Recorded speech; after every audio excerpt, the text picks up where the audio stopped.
Hello again, family and my dear friends. This is Hadasha Shulamite. And today I just want to remind you, I hope everyone is well, first of all, that there are some issues going on with YouTube. So can you please do me a favor and re-hit your notification bell so that you can, when I upload, or you may even have to go ahead and subscribe again because there's some stuff going on.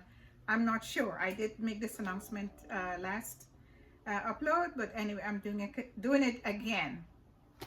I can't speak. What's wrong with me? Anyway, please remember to like, share, and subscribe. Today, excuse me, like I always say, there's always stuff going on. Always. There is never a lack of information, of topics, or what have you. Today I want to talk about something that has bothered me and for a long time. And I really hope that those of you who are parents or grandparents, that this situation disturbs you as well. And this is what it is. I was excuse me, listening to another interview. These people were interviewing this woman, and she asked her son, what would he do if there's a problem? 5 years old. His response said, don't call the police. And I'm like, oh my goodness, this is scary. Because can you imagine you have a 5-year-old who knows how to handle the phone for the most part, but when there is trouble, that's the first person that we think of calling. Well, not person, organization, or representation. That is what we think of calling. Those are the people we think of calling. We even teach our children how to dial 911. And to think that at 5 years old, he is terrified of the people who are supposed to be there to help him. And this is because of what he has seen, what he's been exposed to, because it's there. And if it's not there on social media, I think it's prudent for parents to warn their children as well. But it's a very sad state of affair to understand that a 5-year-old child, just barely out of Pampers, is terrified of a police officer. What do we do about this situation?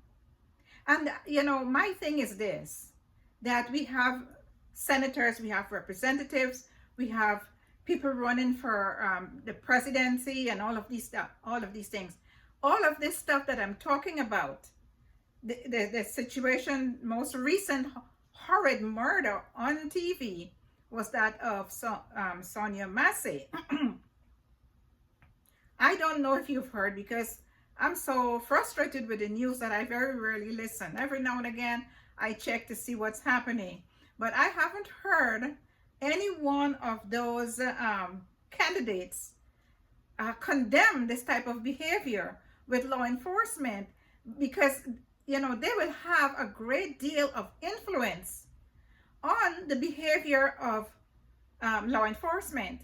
And the truth be told, I voted, the last time I voted was because I was hoping, you live in hope. I was hoping that there would be something said, something done, but there has not been any change. Okay? And that is why we put certain people in office, because of the change that we need. Because you know what? Without us, without the masses of the people, there would be no need for a Congress or a president or anything of that sort. It's always the people, for those who are influential and want to influence and want to help. Their interests have always been about the masses. Okay? But apparently that has not been the case. I have heard some Christians say that, oh, we don't want to get into politics. Excuse me. I thought that politics was about, issues in the country, in the world, but not moral issues. Not when there is murder, when there is rape, when a kidnapping. Those things, those are moral issues. It's not political. I am here to tell you, this is not politics. These are things that affect us as a people, the people who support the government and senators and all of these influential people. That's what this is all about. But I think that this is something that was passed on to the leaders of churches, because why?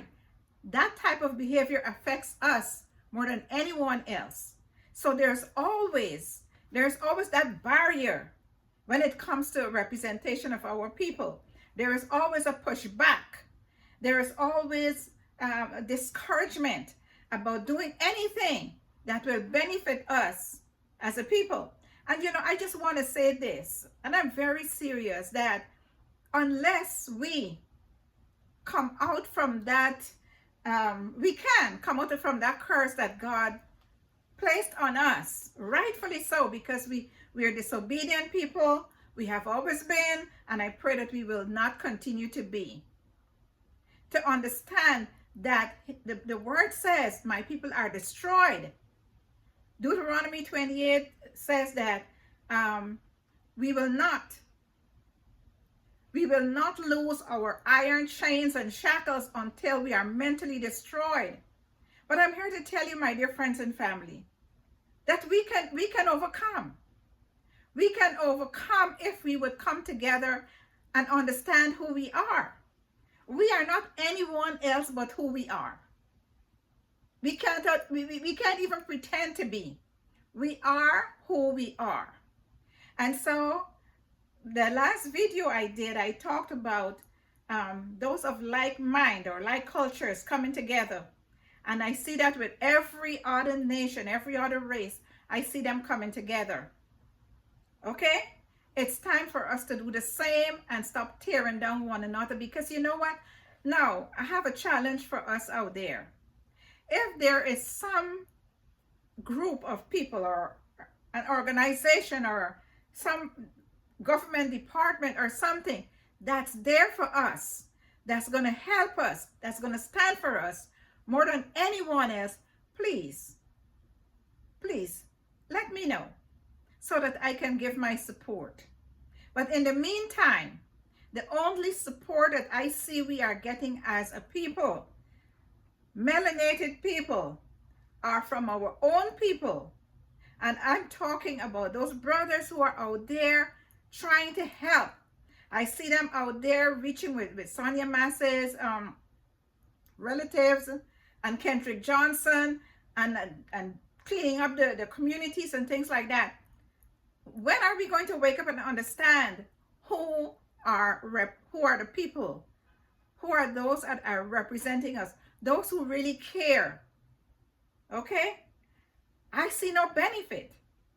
I see them receiving no benefit, but for the mere fact of us uniting, because it's what the word says.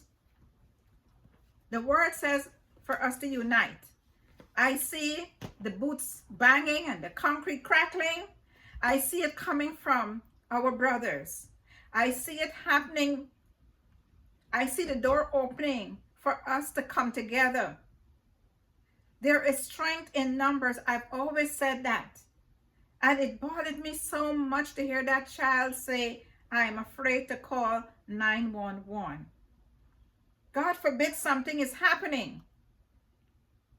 What happens? 911, there are 3 numbers, very easy. And we've all taught our children to dial those numbers, and now our children are afraid of this. Is this a part of the conspiracy? Forgive me, but I can't help. I can't help but wonder what is happening. When are we going to wake up? And yes, many of us are waking up, thousands, but not enough. More of us need to wake up and understand the peril that we still continue to be in. Do I need to go down the list? Do I need to talk about slavery? Do I need to talk about the civil rights movement? Do I need to talk about redlining? Do I need to talk about the Jim Crow laws? Do I need to talk about the bombings and the killings? Do I need to talk about that for us to understand? I have a whole list. There is so much information that I can give just in case that there is some problem of understanding what is happening.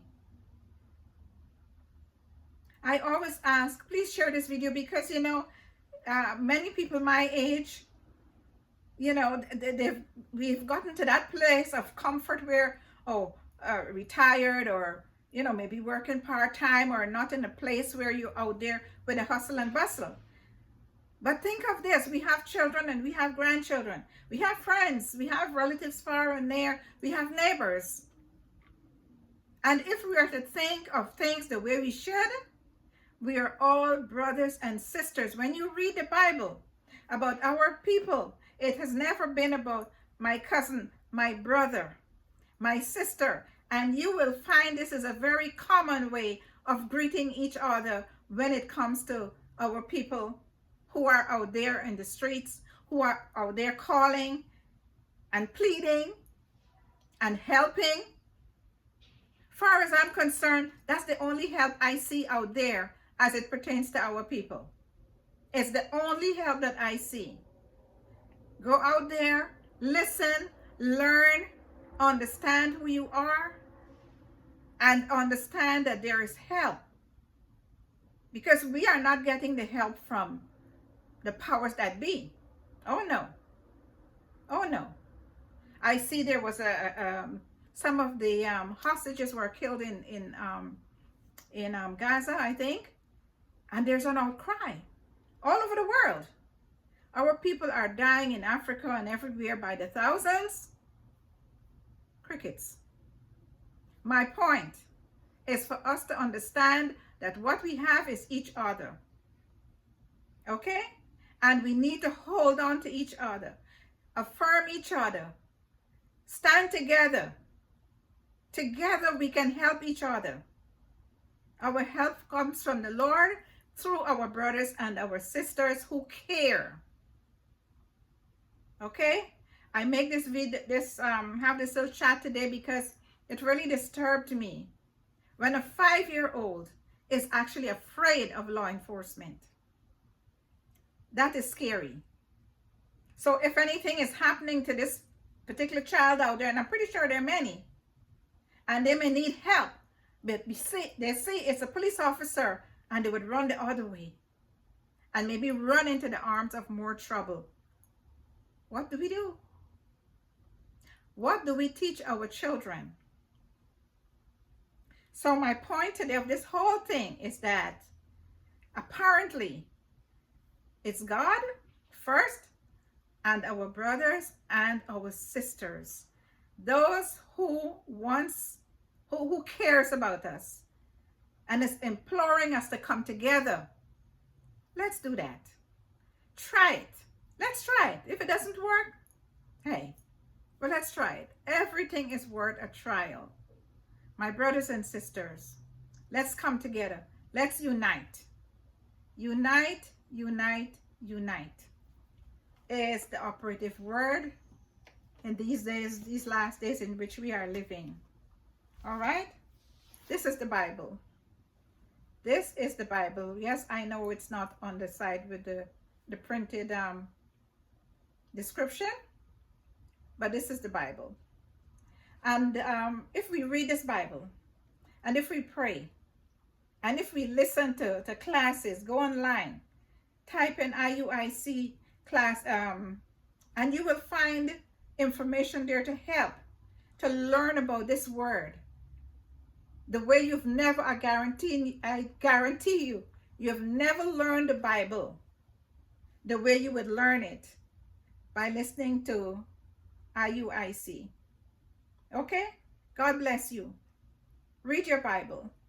Pray every day, because you know what? Deliverance is coming. We don't know what day, what year, what hour, but God's promises in this word, it's sure. It's a sure thing. He's coming. And by the look of things, he's coming soon. Be blessed.